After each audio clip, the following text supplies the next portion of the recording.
For when God defines a man's purpose, he enables him with certain things that indicate to him what he's made to do. Again, the same thing. If the mother here in this example is God and you're the human being, the mother's ultimate purpose for your life is to wash the dishes. What does she do? She gives you what you need to be able to wash the dishes. In the same way, God has an ultimate purpose of your life, and he has given you what you need to be able to fulfill that purpose. And we're going to look at those things. And this is what is called the journey of self-discovery. When you discover these things that God gives men for them to be able to use as indicators of what the greater purpose of their life is, it is called self-discovery. We're going to look at these things. The first indicator of the purpose of your life is what is called your gifting or gifts. Why? A gift is like a gift is a divine enablement. It is God giving you the ability to do what you're called to do. For example, if I wanted you to wash my car, I can hand you a bucket of water and soap.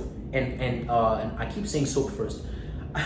I can hand you a bucket of water, soap, and a sponge. If I give it to you, I'm giving you the ability to wash my car.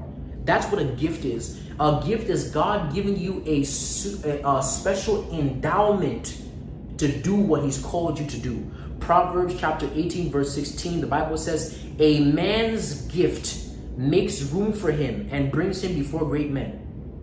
You see? And again in Daniel chapter 1 verse 17, the Bible says, and as for these 4 youths, God gave them knowledge and intelligence in every kind of literature and expertise. Daniel, note this, the Bible says Daniel even understood all kinds of visions and dreams. And so God gave this boy or prophet, young prophet named Daniel, the gift of dream interpretation. What does that mean? When you had a dream, you know, sometimes you have a dream and you have no idea what it means. Daniel had the ability to tell you what the dream meant. It was a gift from God. Why did God give him that gift? Because Daniel's purpose in life was to be a prophet, and one of the assignments of his prophetic ministry was to interpret dreams. So because God created him to be a dream interpreter, he gave him the ability to do what? To interpret dreams. It's a simple concept. Whatever God has called you or gave you to do, whatever your purpose is, God has to give you the ability to do that thing. If God has called you to be a singer, he's going to give you a singing voice. If God has called you to be a leader, he's going to give you leadership gifts. If God has called you to be a teacher, he'll give you teaching gifts. If God has called you to do something, he'll give you abilities in that area. Then that means that those abilities can be indicators of what he's called you to do.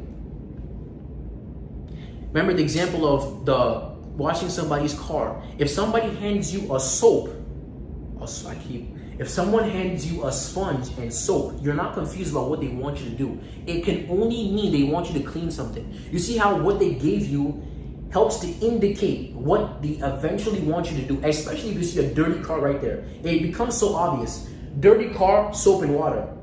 Obviously, they want you to clean the car. In the same way, your gifts can become that obvious. When God gives you certain gifts, your purpose can become so obvious. Well, obviously, if God gave me these gifts, then it can only mean A, B, C, and D, right? Gifts. But it's not the only one. Gifts are